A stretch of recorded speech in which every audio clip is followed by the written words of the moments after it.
Coming up soon, I'm actually going to make a transition from a player.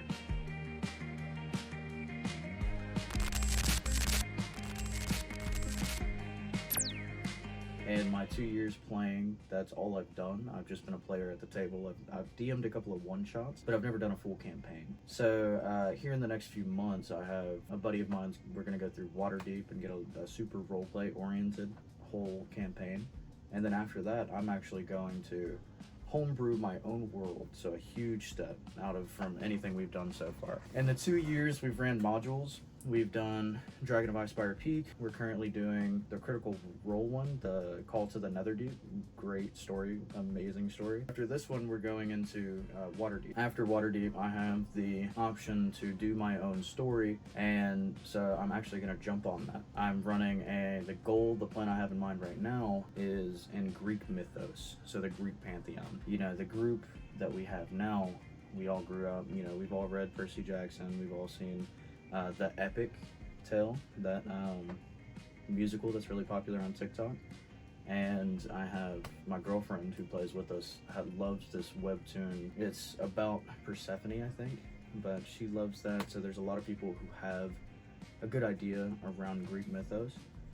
And so it's definitely a big step going from a player to a DM. So the reason I'm including this part is if you know, we have anybody that ends up watching this that is a DM or has DM'd their own homebrew world, really just asking for advice. I'm wondering if I need to homebrew entire classes or subclasses to match, you know, being demigods in this world. There's still a lot of building and creating that I have to do. I have probably a little under a year to be able to do everything I need to. It's really the biggest thing is I'm making that final transition from a player to a DM.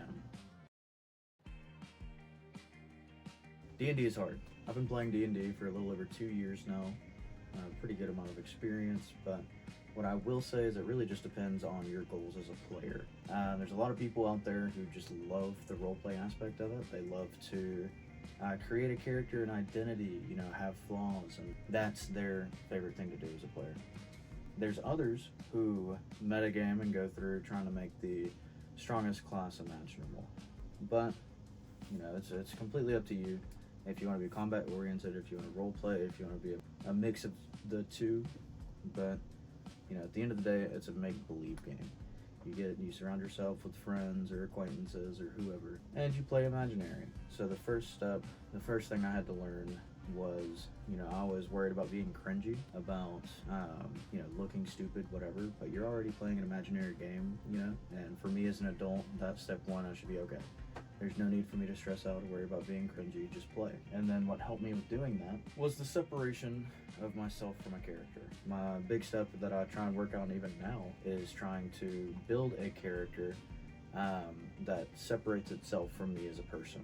Its identity to be separate. So with the character I play now, he is a lot more grungy, whereas me, you know, I like to crack a lot of jokes. That's my biggest thing. So I'm playing a more serious character now to separate that. My next character, of course, I have a bunch of different ideas for that. But to make it easier for roleplay, becoming the character is the best thing to do.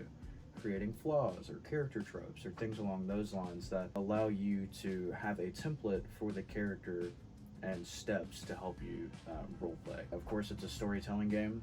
That's the best way I've ever described it, a collaborative storytelling game. So you and your friends, you all get together and you tell a story. So a good step with that, you know, is figuring out what kind of story you want to tell.